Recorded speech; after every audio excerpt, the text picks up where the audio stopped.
History of the Dark Age, Season 3, Episode 7, Battle of the Sundered Threads. Prologue, The Uninvited Guest. The gates of Aether-Zarr did not open for Viserion. They yielded. The ancient mechanisms forged in volcanic fire groaned not from force but from a deeper, more insidious command. The warlord of Manticores passed into the courtyard, not as a conqueror, but as a rightful heir returning to a home long abandoned.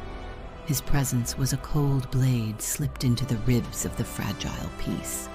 Above, the stars continued to vanish, not from cloud cover, but swallowed by a spreading umbral haze emanating from the hollow Sanctum's tolling bells. The reckoning, long whispered in prophecy and fear, had not been announced with a roar, but with a chime. Chapter 1. The Bastion's Pulse. Within the command spire, Lord Aldrich's war council was a maelstrom of conflicting reports. The eastern bastion is gone, my lord. The scouts report only a crater, smooth as glass. Veilborn ships hold position offshore. They make no move to land, no move to leave. The Septon and his Veilborn, they vanished from the gardens. Aldrich's fist slammed onto the vellum map. Enough. Viserion is in my courtyard. That is the only fact that matters. Options. Now his garrison captain, a veteran of the pyromantic wars named Corbin, pointed a calloused finger at the bastion's layout. He's exposed. We have the high ground on these walls, a volley of ballista fire blessed with searing oil. Even a Manticore cannot withstand that. And risk him unleashing that beast in the enclosed streets? No, countered Evelyne Veltharn, her voice cutting through the panic like a hot knife. She stood beside Thaleos, her ember-hued eyes fixed on the map. He did not come for a slaughter. He came for an audience. This is a gambit. He presents himself as the solution to the chaos he himself has ushered in. Thaleos nodded, his gaze on the offshore fleet. My kin wait. This is a tide holding its breath. If we strike first, they may see it as aggression, not defense. We play his game, we meet him. But on our terms, what terms? Aldrich snarled. He is within my walls. The terms of a battlefield we choose, Thaleos said, his voice calm. The central courtyard. Open ground. Corbin, position your best archers on the parapets, but they do not loose unless I give the signal. Evelyne, your Ember Guard will flank the eastern and western arches. Contain the beast if it moves. Lord Aldrich, you and your household guard will stand with us. We present a united front. He speaks of threads. Then we show him a woven shield. It was a strategy of deterrence, of calculated display, a show of force designed to force a parley rather than a fight. It was a good plan, but it failed to account for the fact that Viserion had already begun to unravel the weave. Chapter 2. The Courtyard Accord. They met under the eclipsed sky, the air thick with the scent of ozone and dread. Viserion stood alone, his Manticore a restless spine shadow at the courtyard's edge, its venomous tail lashing the flagstones. You ring bells for a dead age, Aldrich, Viserion's voice carried, devoid of malice, filled with a terrible, weary certainty. You build markets on graves and sign treaties in ash. The weaver's loom is not mended with merchant contracts. We have peace, Aldrich declared, though the word sounded hollow even to him. You have a pause, Viserion corrected. He turned his glacier blue eyes to Evelyne and Thaleos. And you have a secret, a pretty dream. But dawn does not come because two children hold hands in the dark. Thaleos stepped forward, his hand resting on the hilt of his tide-forged blade. State your purpose, outcast. You are not welcome here. My purpose? Viserion almost smiled. To give you a choice. You can die defending this rotting dream, or you can live to build a true one. The hollow Sanctum has opened. What emerges will not be swayed by your marriage pacts or hunting rights. As he spoke, the shadows at the edges of the courtyard deepened. Figures emerged from them, not soldiers, but the Veilborn, their eyes wide and blank, chanting in that dead language. And among them, Septon Murren, his face a mask of ecstatic fervor. "The weave demands a sacrifice," the Septon cried. "A thread must be cut to strengthen the whole." The strategy shattered in an instant. This was not a parley. It was a ritual. The courtyard was not a negotiating table. It was an altar. Chapter 3, The Altar of Shadows. The attack did not come from Viserion. It came from the Sanctum itself.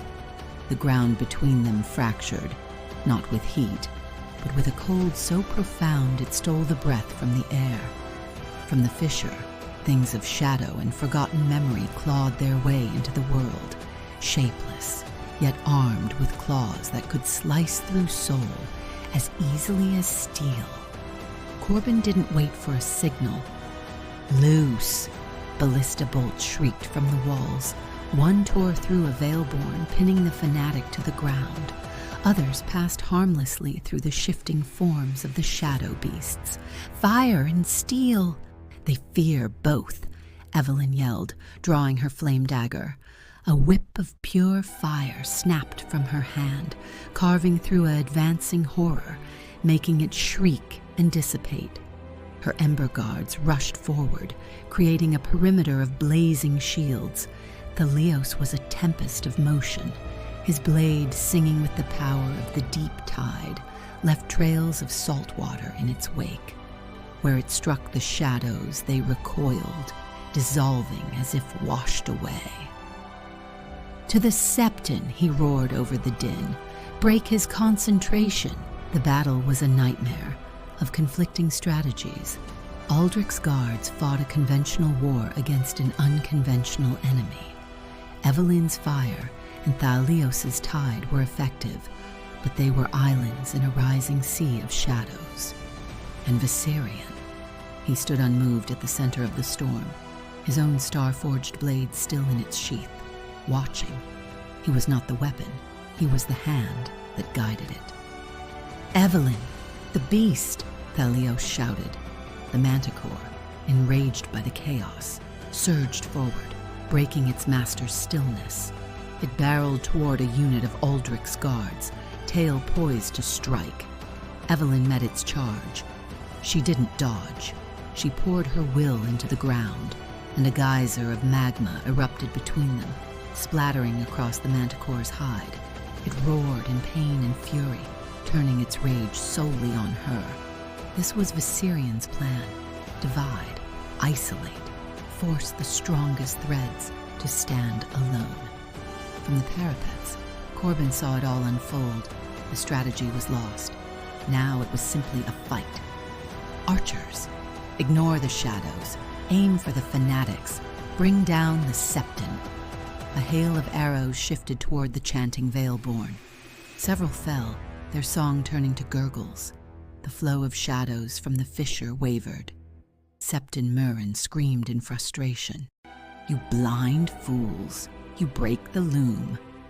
He raised his crystal-topped staff, not to defend against arrows, but to channel the swirling darkness above into a single, concentrated bolt aimed directly at the heart of the united front, at Thaleos and Aldrich. He never finished the invocation.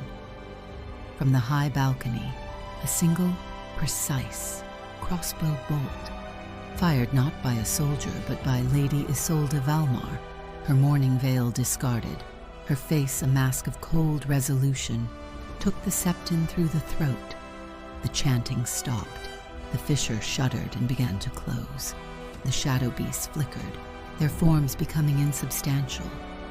In the sudden silence, all that remained was the panting of the wounded, the crackle of Evelyne's flames, and the slow, deliberate sound of Viserion finally drawing his blade. "A pity," he said, his voice echoing in the hushed courtyard. "He was a useful tool." But the cut is made, his eyes locked not on the lords, but on the now closed fissure. The sacrifice had been taken, not a lord or lady, but the faith that had bound them. The battle was over.